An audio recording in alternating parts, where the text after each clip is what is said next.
my product line focuses on things like identity, billing, usage, metering, the glue that puts things together. So the first thing we said is that's not really a stack. Those are two products that sit together in one place on Launchpad. To make a stack, you need to have some of that glue together.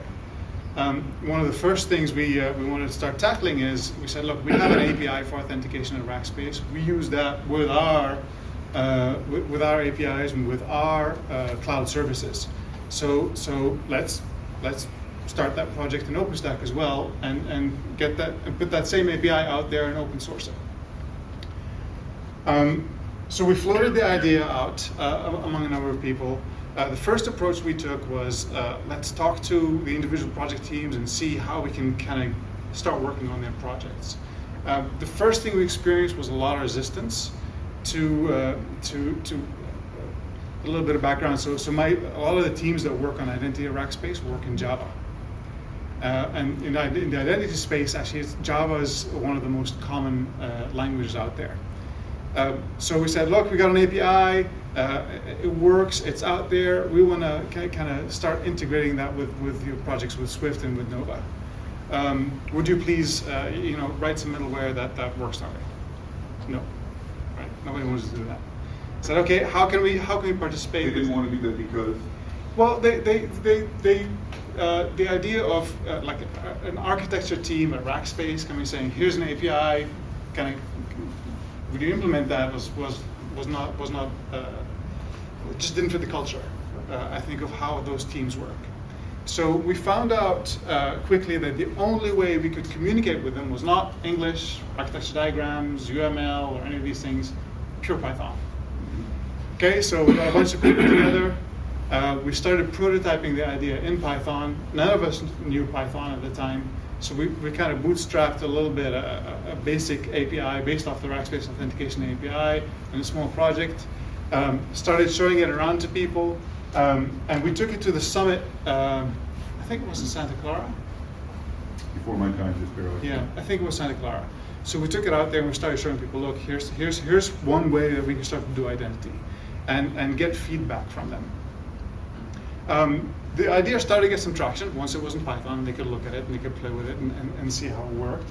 We started gathering some information from them, what they wanted, what they didn't want. We also didn't want to invest in writing like a whole identity management system. Right? We didn't want to implement an LDAP server or whatever. We wanted to keep this as light as possible. Ideally, be able to plug it into backends. This is going to be deployed by people who either are running already OpenLDAP or have their own identity databases or CA server or Active Directory, and so we wanted to be able to plug into that. So we put the prototype together and we put it out there, and we started to get some traction. So we said, great, let's go get this into OpenStack. So we started talking to people. How do we incubate the project? And there was no process. So after a few conversations at Santa Clara Summit, Eric Day, who has a blog called oddments.org, oddments.org. At the time, he was working on some projects there. One of them was Burrow, which I think is still out there somewhere. I don't know what status it's in right now. He posted a blog of, well, here's how I would start an OpenStack project. And he listed some of these lists. Said, like, put the idea together, and actually have a link to. I don't think it's on his blog anymore, but we have it on the OpenStack blog. That's where you can go to look at how to do that. And so he said, get the idea out there, get people's requirements, float it out there, prototype the code, get on the mailing list, show people how to do that, open source your code, get feedback, get the community to start to engage, and then pick a name, start to do the marketing and selling, and start to build your code. And one of the critical things was, as you're doing that, you need to maintain kind of how to integrate with the other projects, and then get in lockstep with the release schedule, the milestones of the release schedule, which has been changing with OpenStack over time.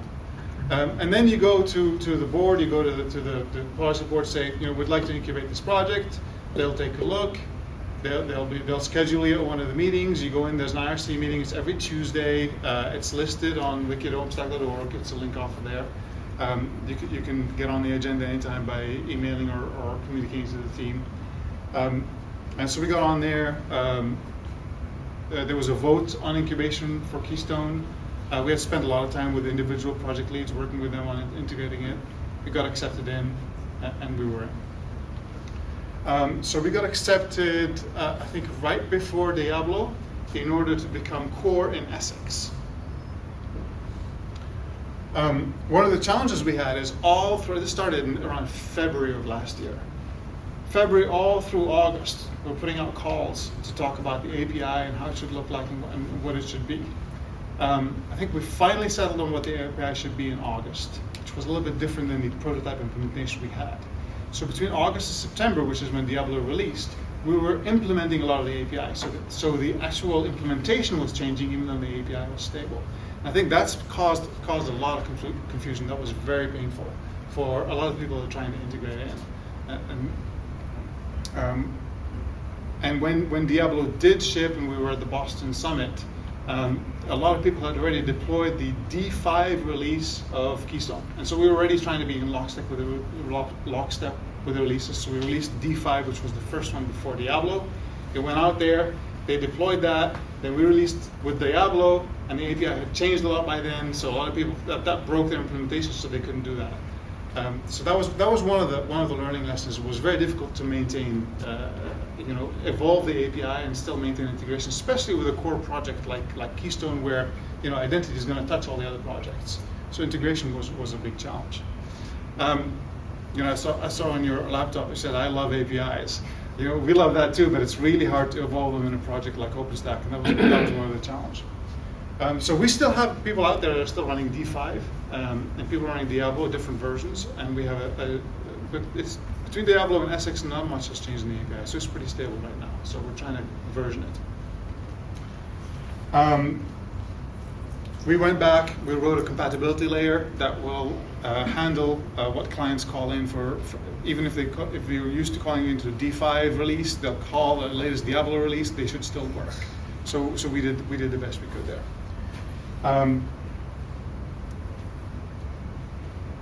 So it's incubated. It's going to be released in Essex. Full release. It was kind of already released with Diablo because there's dev stack and everybody was integrating with Keystone already. Even though it was prototype code that kind of evolved into a live project written by not really strong Python developers. Which is a big part of the noise that's happening right now around Keystone is some really good Python developers said, okay, we want to rewrite this, we want to re-architect this to be more Pythonic. And we've just merged in the code, I think yesterday or the day before. It's a complete re-architecture. API should not change. Of course, there's probably a few deltas, but we're working through that. And we're trying to get that in to be stable, so we're not going to be adding any new features, just stabilizing that between now and Essex. So that's kind of the history of how we fumbled, stumbled, and managed our way into making an OpenStack project. Any questions on that? Are there other projects what else is on the path to incubation right now? I don't know. I know Dashboard is in incubation. Quantum and Melange are on the path. This Tuesday we had a discussion around Quantum. There were still some questions around. We wanted to figure out kind of how do we want to release it and the timing. We want to kind of do it. It's similar to Keystone where there was auth in the existing project and we had to take that out and implement a new thing. Quantum is the new network project, so we'd have to take out the networking of Nova and include the new project. So you really have to time that well and integration well. Essex is going to have both, like Nova networking and Quantum. Is that correct? I don't think Quantum is in incubation yet. It's learned a lot from us, so it's moving along much better, I think. But still, it's a little bit too late to try and rip that out and put Quantum in right now. So I'm not sure what the details are on that. Okay, cool.